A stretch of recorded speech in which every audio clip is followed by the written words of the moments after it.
This is the Scorecard, where you score the latest sports news and in-depth views. I'm Anton Roxas. On the Scorecard tonight,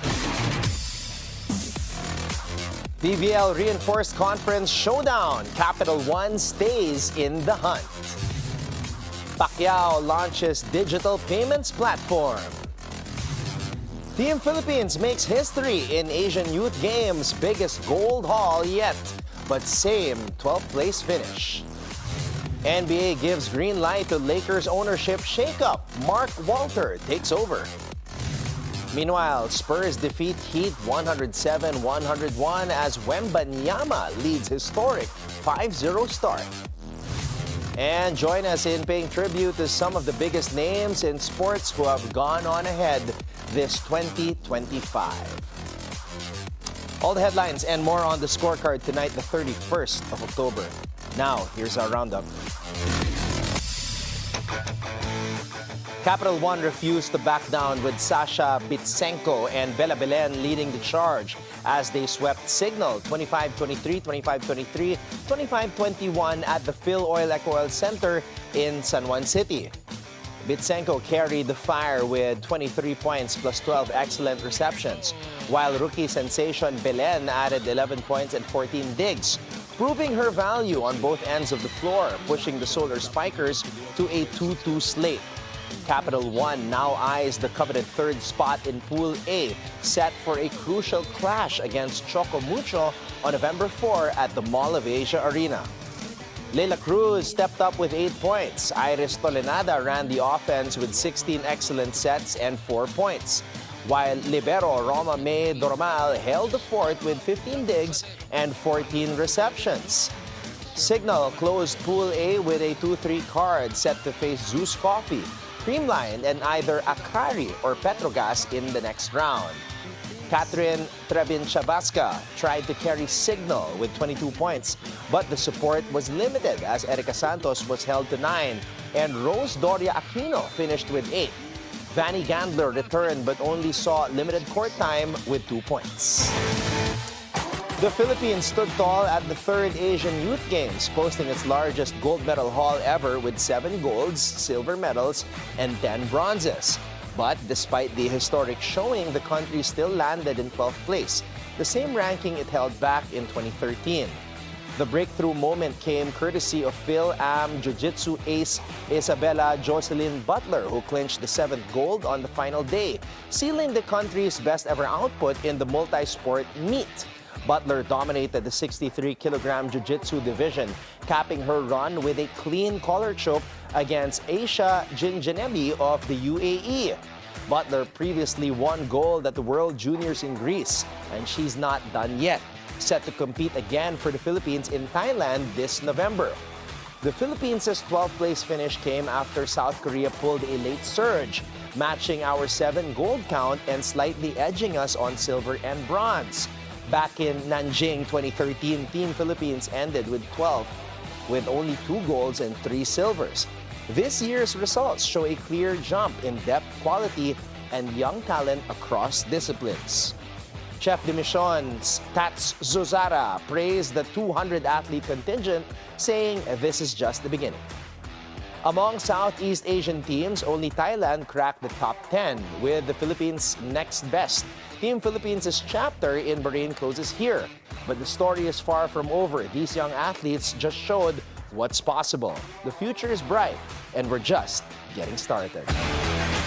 Manny Pacquiao is back in the spotlight, but this time not in the ring. The boxing icon has officially launched a BSP-regulated digital payment platform aiming to shake up the country's fintech landscape. Pacquiao's platform promises faster and smoother transactions, allowing users to pay and transfer through credit cards, banks, e-wallets, and over-the-counter channels with lower fees to boot. And this is a different play for Pacquiao after previously being linked to several unregulated crypto and NFT projects. This digital payment platform now operates fully under the supervision of the Bangko Sentral ng Pilipinas. But the big move here is not just the public app. Manny Pay is also going hard in the B2B space, offering mass payout systems, online collections, and automated billing for companies and utilities.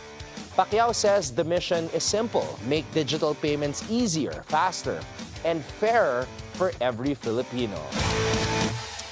The NBA Board of Governors has officially approved the sale of the Los Angeles Lakers to billionaire Mark Walter, signaling a massive shift in control of one of the league's most iconic franchises. Walter is set to take majority ownership from Jeannie Buss, with final completion expected soon.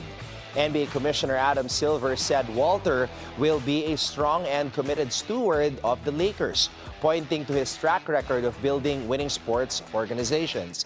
The deal, first announced in June, is worth a staggering $10 billion, making the Lakers the most valuable team in American sports history.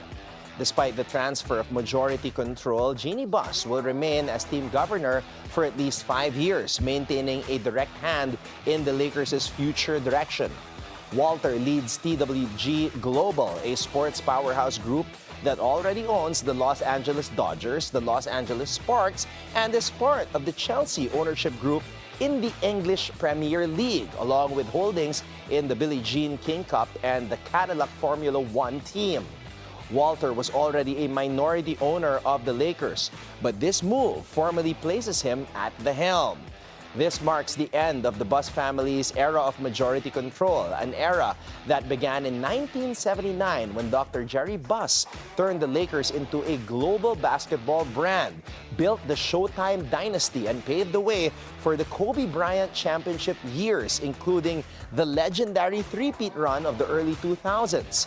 11 NBA titles, countless superstars, a legacy carved in gold and purple. A new chapter now begins for the Lakers, but the standard remains the same. Championship DNA forever runs through Los Angeles.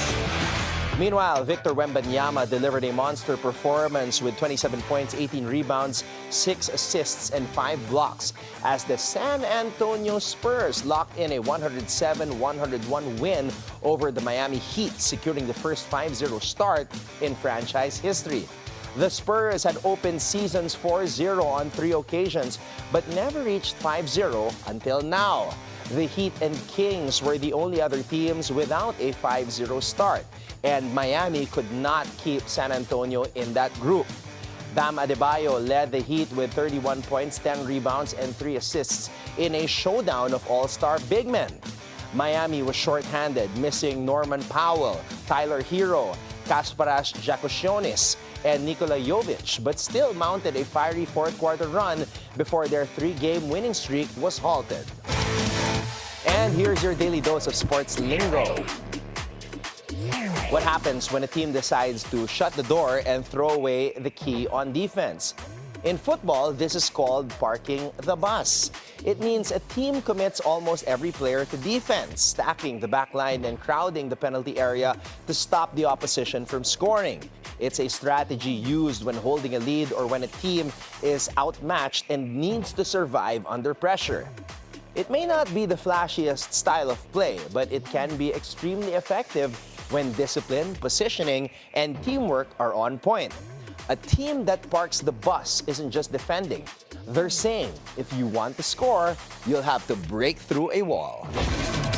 Now it's time for our off-court buzzer. Emmanuel Joseph Bacosa Pacquiao, son of the People's Champ, turned heads at the Thrilla in Manila 2 inside the Smart Araneta Coliseum. Fans noticed his striking features, saying he appears like a blend of Manny Pacquiao and Piolo Pascual, with some even calling him Piolo Pacquiao. Manny and Jinky Pacquiao were present to show support, and Emman delivered, earning the crowd's praise. Just recently, at the same event, Emman Pacquiao secured a unanimous decision win over Nico Salado, 58-55, 58-55, 60-53. The 21-year-old showed control, composure, and that familiar Pacquiao fire, proving that the fighting spirit runs strong in the bloodline. But it was what happened outside the ring that captured the hearts of many. After the bout, Emman approached Manny and Jinky with respect and a warm smile.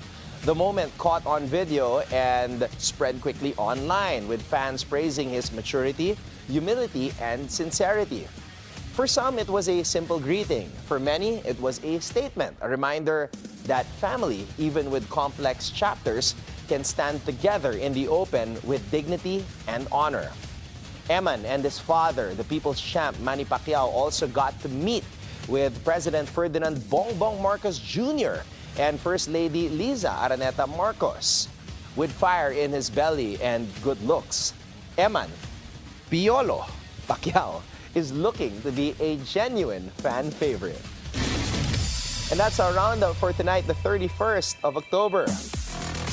Up next, join us in paying tribute to some of the biggest names in sports who have gone on ahead this 2025. When we return right here on The Scorecard.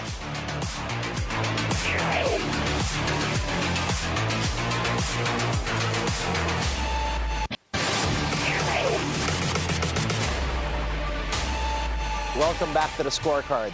Theirs was a life of courage, conquering adversity and living life their way. As we commemorate the departed, join us in paying tribute to the sports legends and personalities who have gone ahead but have left an indelible mark that will continue to inspire us for generations to come.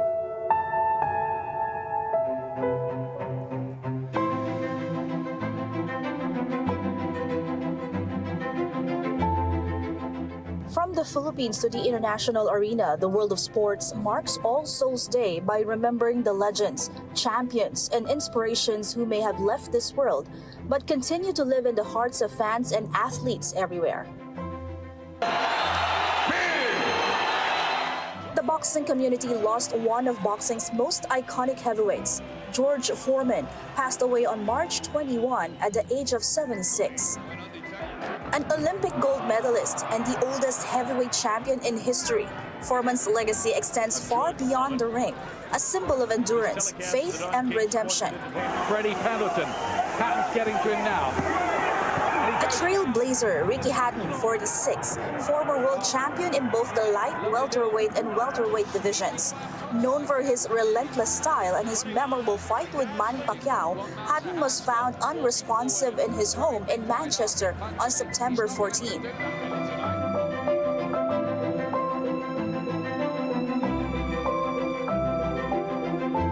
In the Philippines, the sports community mourned the loss of Ashlyn Abong, a promising 18-year-old player from the Gilas Girls program, who collapsed during training last June 27.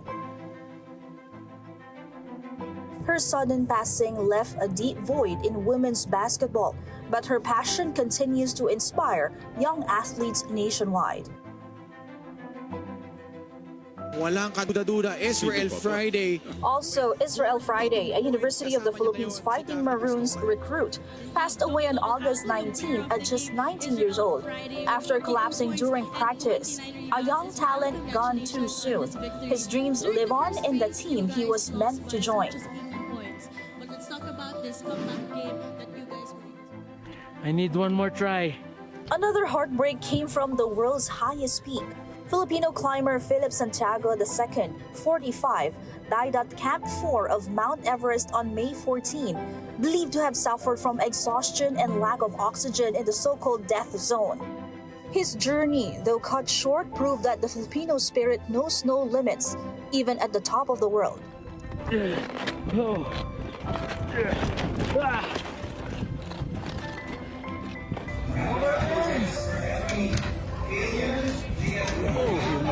Meanwhile, in local athletics, Mervin Guarte, a SEA Games multi-medalist and member of the Philippine Air Force, was killed in a stabbing incident on January 7 at just 32 years old.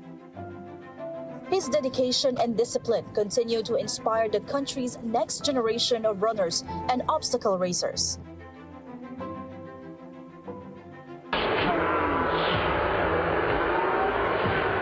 And in the world of wrestling, the sport said goodbye to a global icon, Hulk Hogan, who died on July 24 at age 71.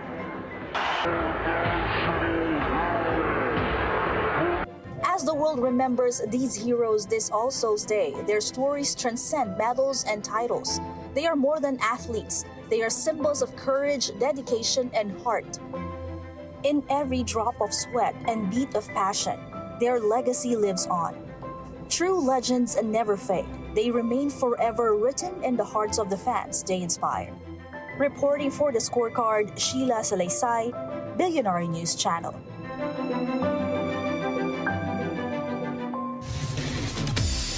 Up next, the stage is set for Game 6. One team chasing history, the other clinging to hope.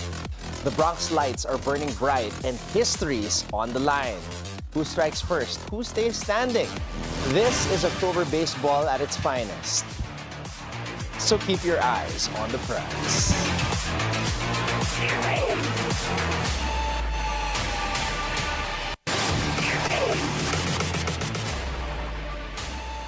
Welcome back to the Scorecard. It's time to keep your eyes on the prize.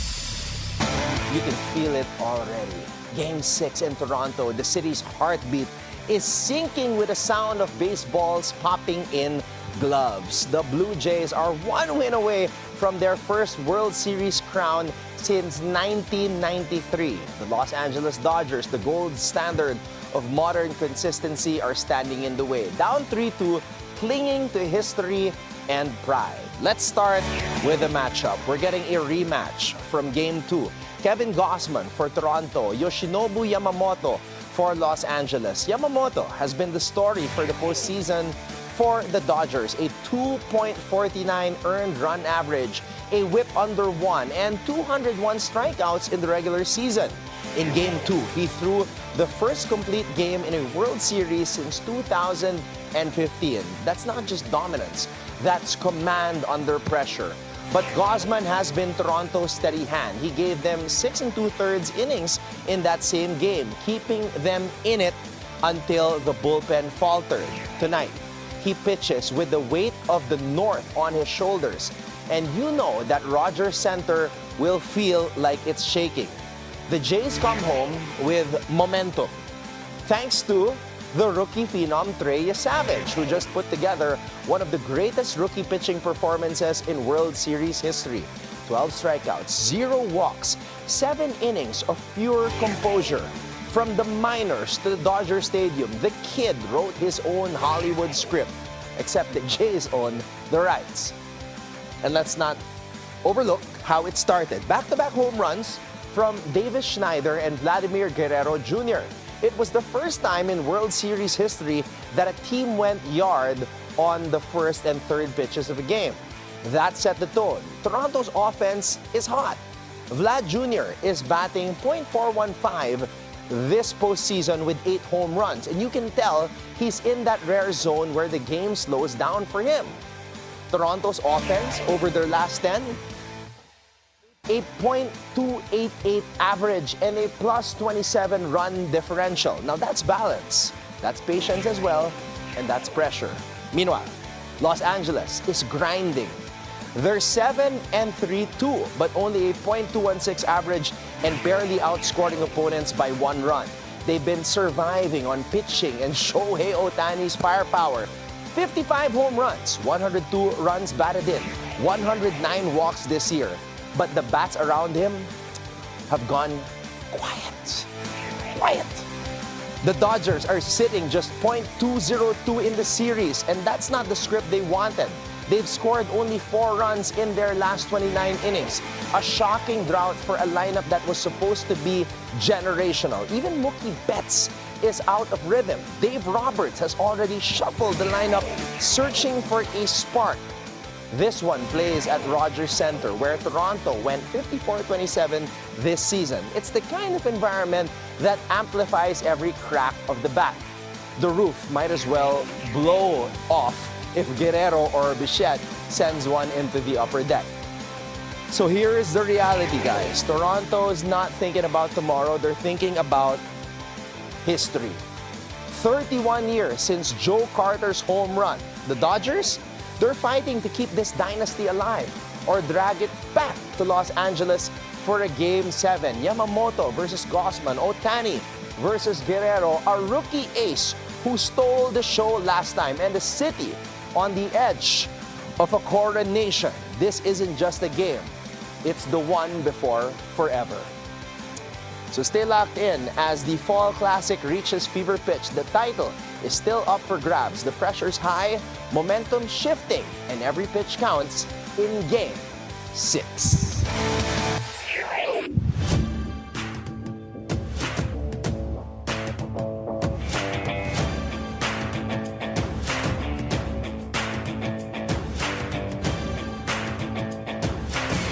One team's a win away from immortality, the others fighting to force a Game 7.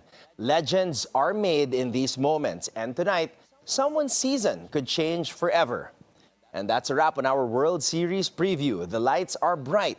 The stakes couldn't be higher. 2 teams, 1 dream. 6 games in. And remember, championships aren't handed out. They're taken. So tune in, strap in, and as always, keep your eyes on the prize. Before we go, think on this. From a two-way sensation in Japan to a global icon redefining baseball, his journey is a story of breaking barriers and inspiring belief that anything is possible. Shohei Ohtani once said, "Adaptability is the hallmark of a great player." And with that, thank you for joining us tonight. We'll see you again next week on The Scorecard, where sports is our business and business is our sport on the Bilyonaryo News Channel. This is Anton Roxas. Have a blessed weekend, everybody. Good night.